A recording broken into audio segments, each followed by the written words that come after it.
If you aren't doing so already, here's your sign to start hacking your Big Four patterns.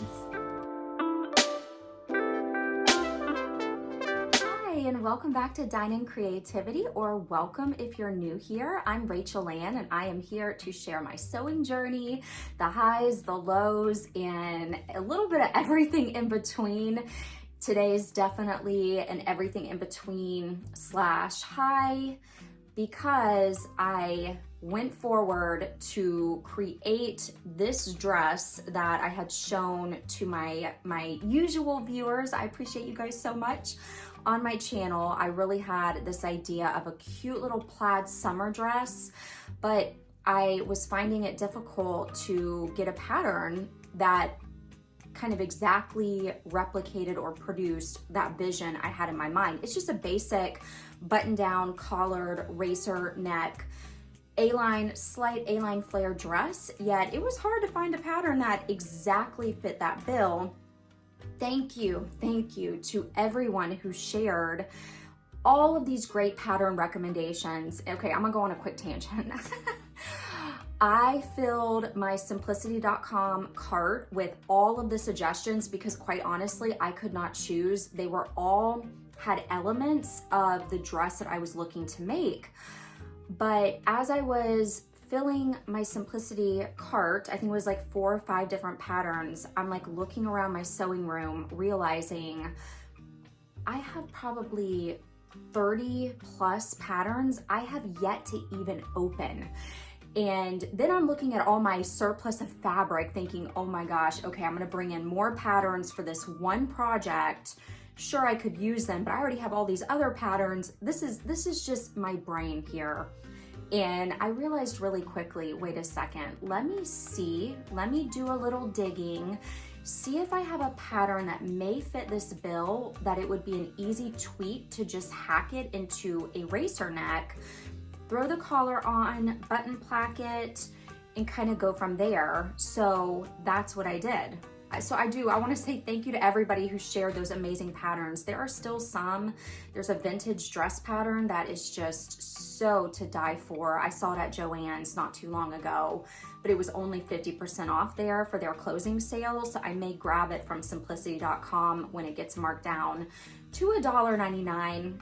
But can anybody relate? You know, the surplus of stuff that you accumulate, whether it's fabric, sewing patterns, and I'm really trying to sew through what I currently have because clutter makes me a little stressed out. It really kind of starts to crowd my creative process. So thank you again. I don't want to negate the time that you spent sharing those. I'm definitely keeping them all into consideration because cute vest patterns with the racer neck kind of outline, but I am also excited to inspire anyone else out there who, like me, is noticing, all right, I've got all these patterns, I've never even used them, yet I keep buying more. There's nothing wrong with it, okay? There's nothing wrong with it, but just for me, I'm just here to maybe inspire you to hack the patterns that you currently have and create the dress of your 1950s picnic table summer dreams. I managed to take some video clips while I was creating this dress because I want to kind of clue you into the creative process and kind of where my thoughts were and just kind of fully let you into that. So I'm going to start by sharing this first clip where I break down the 2 different patterns I chose to use. However, this dress really is a combination of 4 different patterns. Okay, the 2 that I don't share are actually what ended up being this vintage McCall's wrap dress pattern. I've done a sew along for it previously. You guys know I adore it. And then also this very easy Vogue vintage pattern that I thrifted. But these 2 patterns are essentially, they live in my head constantly in the back of my mind because both of those styles kind of are the epitome of what I love to sew. The style of clothing I love to wear. It's easy, breezy, and flowy. If you notice, the very easy Vogue pattern has the racer neck, and you'll come to find out that I pulled inspiration from the vintage McCall's 1990s wrap dress pattern with the wrap portion of this current dress that I made. On to the creative process. Currently in the early stages of trying to create this dress. I'm actually gonna just try to mash together these two patterns to make this cute little summer dress. Here's the thing, I am going to have to, I like elements from both dress. I've never sewn this one. The concerns I'm having are that it looks like there are separate pieces for the front. Okay, if you look closely, they have the side pieces, the front pieces. And while I love the high neck, I'm just having reservations in working with this plaid material on doing the separate pieces. So then we come over to this Mimi G pattern, which I have sewn up before in a corduroy fabric.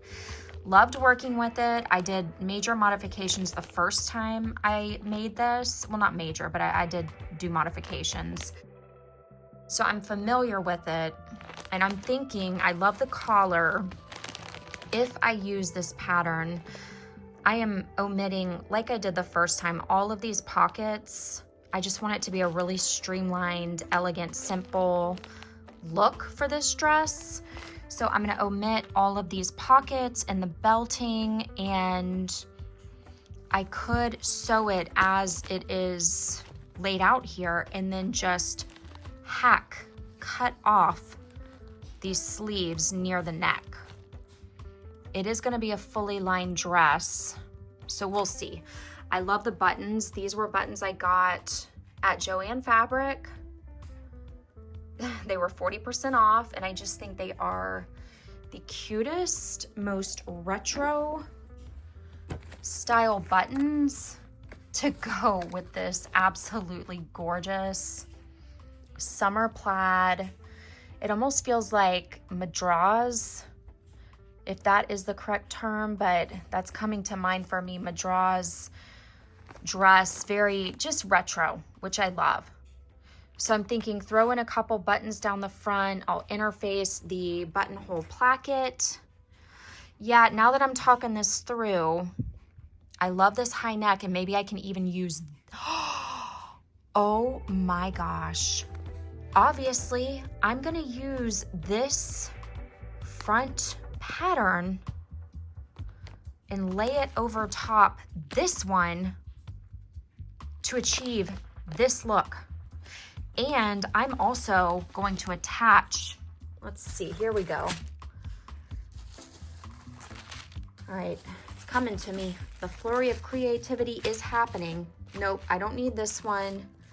Essentially, I'm going to attach the yoke. There's two separate pieces. When I cut this pattern out, I'm going to just attach these two pieces together so it's one continuous motion. There are some darts to add that waist detail, so of course I'll do that. All right, now we're cooking with Crisco. I'm gonna keep you posted.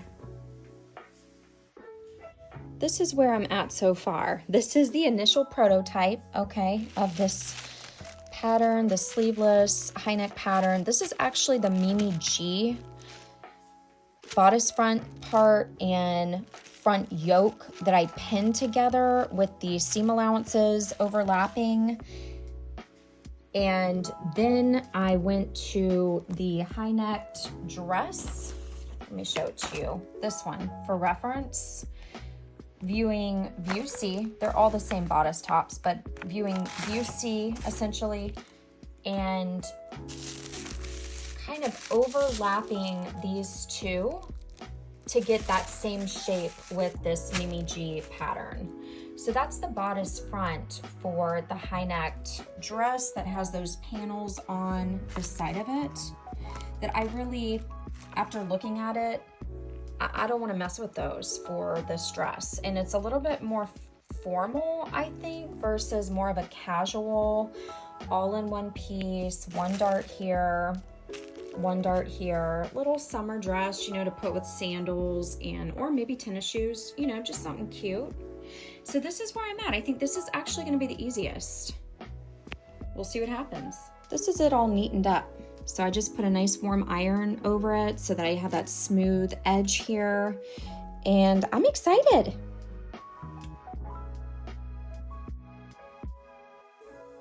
I have just cut out my pattern pieces. This is the front of the dress right now. That is the back over there. And I'm doing this a tad bit unorthodox in that I'm actually gonna sew together the top and the bottom, because first, I'm gonna do that as my first step and then figure out my game plan, because if I decide to put the button placket right down here, down the middle, let me see if I can find that. Here it is. Okay, this would be the placket piece, okay? So you fold that in half, you interface one side of it. If I decide to add this, then I am definitely going to just cut right down the middle. But as it stands right now, I'm obsessed with the simplicity of this current racerback dress as it is. And as it's laid out now, the waist measurement just really fits me perfectly, and so does the back. So I'm thinking the new game plan is to continue moving forward with this variation of the dress, but I'm gonna do potentially an invisible zip down the back and still do the collar, and then just have this beautiful racer back right here and just omit the buttons, because again, I am loving the simplicity of this current garment, how it is. So I'm gonna throw the darts in on the side, but the first step is to do this, and then I'm actually going to then use this front part and then use the back part as my pattern pieces to cut out for the lining. All right, here we go. Here's how she's looking so far. All right, so basically I have the bodice front, which has the darts at the bust and at the waist, and I've got the skirt bottom attached. I decided to go ahead and just do one fishtail dart because the skirt actually also had a dart.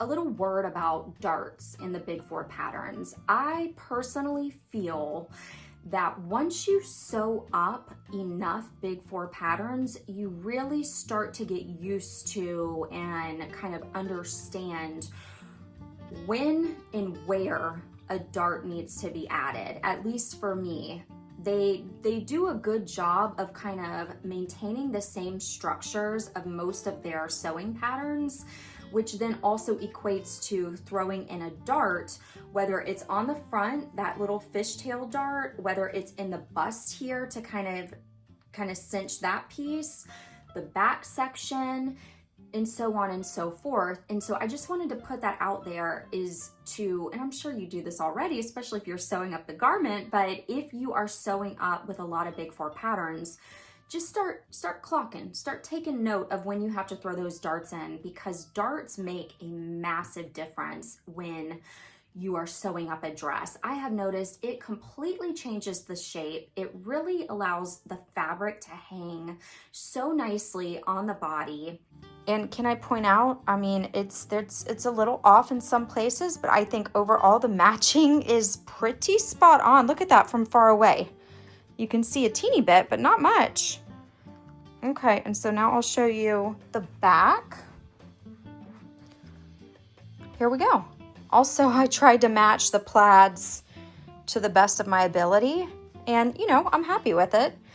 I am going to absolutely have to add an invisible zipper just to make it easier to get on and off. And then I'm also going to, of course, attach the collar. And I decided when I attach the collar, I'll just have the zipper go all the way up to the top of that collar and be able to all the way zip down.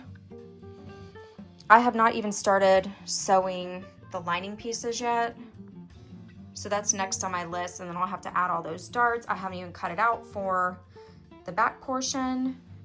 So I'll do that and then I'll fully line it. I actually did also put it on my body, and there will be some fit related things that must be done to have it fit me the exact way I want it to, but that's okay, you know. This also needs to be higher up on my waist, and when it is, it's going to more so highlight the fact that I cut the skirt at an A-line flare because I didn't want it to be a straight pencil skirt, which it looks like right now, but then once these heavy clips are removed and it's pulled up, I think it's gonna be great. So there we have it. Progress status update. At this point, I had the lining also sewn in addition to the dress, and I was starting to get very excited. At this point, I had abandoned the original idea for the buttons and the collar. In lieu of a more simplistic design style, I was fully committed to adding the zipper into the back of the dress, and I am so excited to share with you how well it turned out. I inserted it in the same manner that you would do for an invisible zipper with a fully lined dress, and want to say thank you so much to Leslie from the Sewing Circle, or the Sew Circle, for giving me this amazing tip on inserting this zipper so that the waistline matched up beyond perfection. It boiled down to marking on the other side of the zipper where the waistline was and is, so that when you sew that zipper in, it is literally seamless. Look at that lineup. If you guys remember that white crepe de chine dress I sewed, I was just so sick because the waistline didn't line up. Thank you to the Sew Circle for sharing this, because it will be a tip I implement time and time again. I'm actually gonna throw the tip up on the screen so you can fully read it and digest it. It was immensely helpful.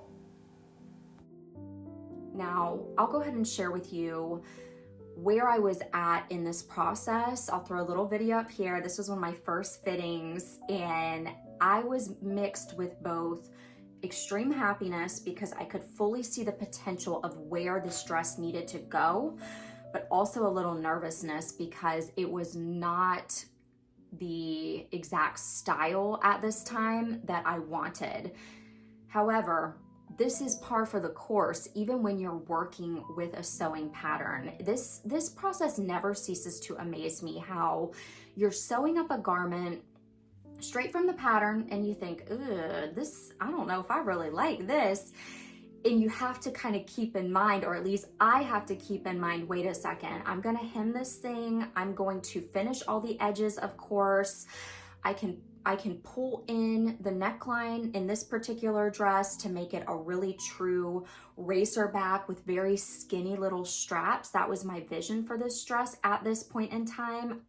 By this time, I'm just checking my clips here. I think you basically saw how the whole design of the garment evolved into a more simplistic, streamlined garment, because honestly, I don't wear a ton of collared shirts unless it's like your basic lovely white button down, which I think everybody should have a basic gorgeous white button down that they adore. Outside of that though, I don't do a lot of traditional collared dresses, and so I really had to stop and think, am I actually gonna wear a little cute buttoned up collared dress? Is that something that I already have in my closet, and does it come out of the closet? And the answer for me was no. So you guys saw how it kind of evolved into a more streamlined look.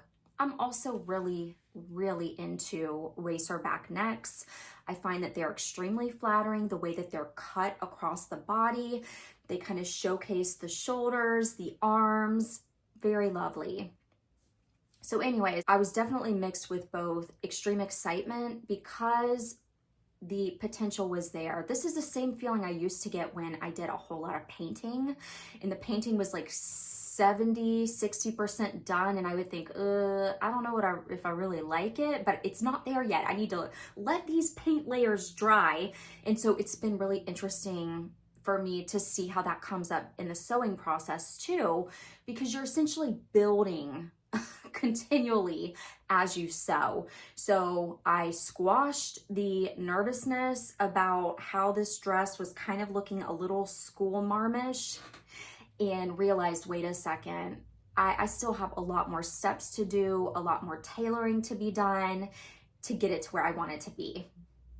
Also sharing that as encouragement to not abandon projects too soon if you also experience this feeling, because until you put that last stitch in the garment, it can completely change the look of the garment, not to mention the finishing that one does on the garment, hemming it to the desired length. Wow, it really can make a huge difference. And this is me preaching probably to the choir here, but for anybody who's new or just hacking your first couple of patterns to put them together, I feel like this is so important to keep in your mind, or else you may inadvertently abandon what could be an absolutely stunning dress or garment, but it's just not totally done yet. Okay, I'm actually filming this pretty early in the morning today, which is unusual, but I am just on my second cup of coffee. You know, gotta have those 2 cups of coffee to feel at peak maximum caffeinated self. So without further ado, let me go ahead and just show you the finished garment and what it looks like, how it came all together, and I could not be happier. Here she is in all her plaid glory. I was able to take the waistline up a little bit to hit me right where I wanted to, which then gave a nice little A-line flare. I love how the wrap piece ended up working out. I'm gonna go through all the finishes and how I did the wrap here in just a little bit as well. When I first sewed up this version of this dress, I realized it was a little too plain for me without the wrap on the front. And so pretty quickly, I just remembered, this is where the McCall's vintage 1990s pattern comes into play. I remembered the wrap style of that skirt and said that would be so easy to reproduce. And it was. I essentially just measured the length of the waist, how long the wrap needed to be from the side all the way down to the bottom of the dress. In fact, let me get the dress. I'm gonna put it on my dress form so that you can see what I'm talking about. Here she is up close and personal. So I wanted to just share, when it came to adding this little wrap piece right here, all I did was measure the distance from the waist down to the bottom, but then also took into account the length, of course, of the waist across. And then you guys know it's so easy to just sew up little ties to form that cute little bow here. The inside of the garment is fully just finished to a T. I took a lot of time to make sure that there were French seams, okay, because this is the kind of thin fabric that if you look at it, it starts to unravel, and I just, you know, I could not have that happen. So then I also did, this is probably way extra, but I did French seams on the lining itself, which, let's take a little word about this lining for a second. As much as I am a recent facing convert, I am also a recent lining of the dresses convert.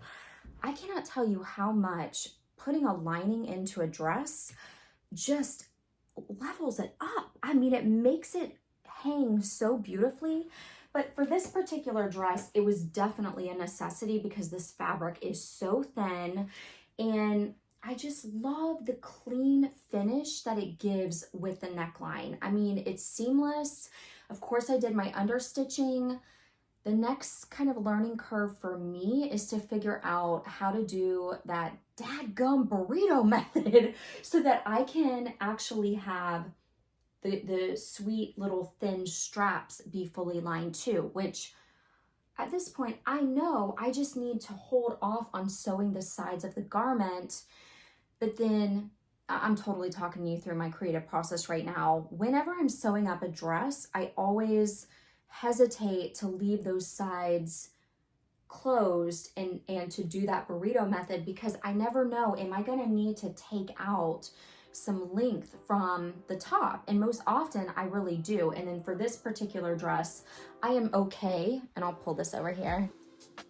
I'm okay with the fact that I then used this bright yellow bias tape just to kind of pick up on the yellow stripe in the plaid. I'm okay with the fact I used bias tape because I ended up having to take in the sides of this racer neck dress very, very much so to get it to be the exact look I wanted it to be. Now taking a quick peek at the back here, I also really paid a lot of attention this time on matching up the plaids so that the plaid fabric was just seamless. It looked like one continuous piece of fabric. As much as I am just so in love with this dress, it really did come to life in the way that I wanted it to come. I want to just talk about a quick low. Well, it's like a tiny low. It's nothing major, but as I was sewing up this garment, there was a little voice when I put it on for a fitting that said, you need to take about an inch or two off of the neckline on the back. And I literally remember, okay, y'all are probably like, this girl. I remember being like, I'm not listening to that because once I sew in the lining, it'll bring it down. No. I should have listened to that little voice because truly it is a little high on the back. This is me being super picky, but you know, I kind of made up this dress, so I feel like I need to be super picky. I really wish I would have just paused and said, let me adjust it. Instead, I forged ahead because I was so excited. I was getting to the end of the project. But in retrospect, it's a little too high. At this point, if I wanted to lower it, I would have to take the zipper out, bring the whole thing down. When I'm wearing it, there's a good chance, you know, my hair is gonna be down. It kind of covers it. This is kind of the cheap way out here. So I'm gonna leave it, but for my next project, when I get those little whispers like that say, you know, sometimes when you're sewing up something, it'll say, okay, don't forget, take off 2 inches here.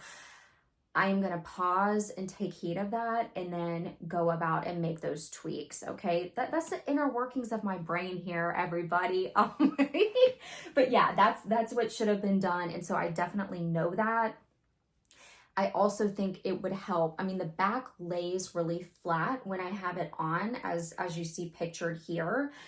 But I think it could have even been more well fitted, if you get what I'm saying. However, for this being kind of the first major pattern mashup, which I've done pattern mashups before. If you go check my channel way back when, I actually sewed up one of my favorite dresses.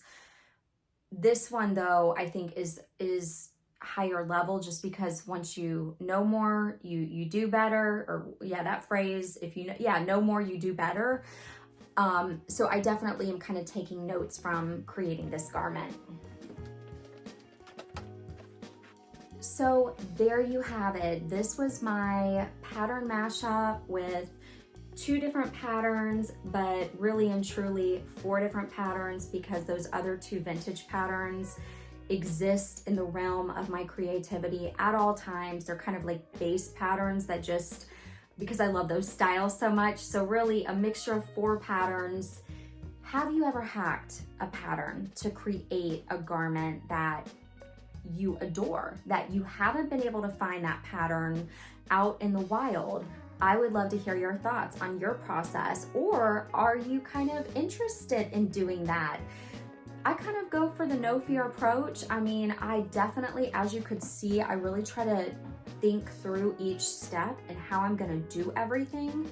But at the end of the day, there is more than one way to cook an egg to get your omelet or your scrambled eggs or your fried egg. You can kind of go at it from multiple different directions to really have a one-of-a-kind unique piece that you adore. So I'm thrilled. I'm really happy. I already wore this weekend. I cannot wait to keep wearing it. but let me know your thoughts on hacking and modifying patterns if it's something that you think you're gonna put on your sewing agenda for the summer or beyond. Thank you so much for being here, watching, and as always, hope you're taking great care of yourself. Happy creating and sewing, and be well.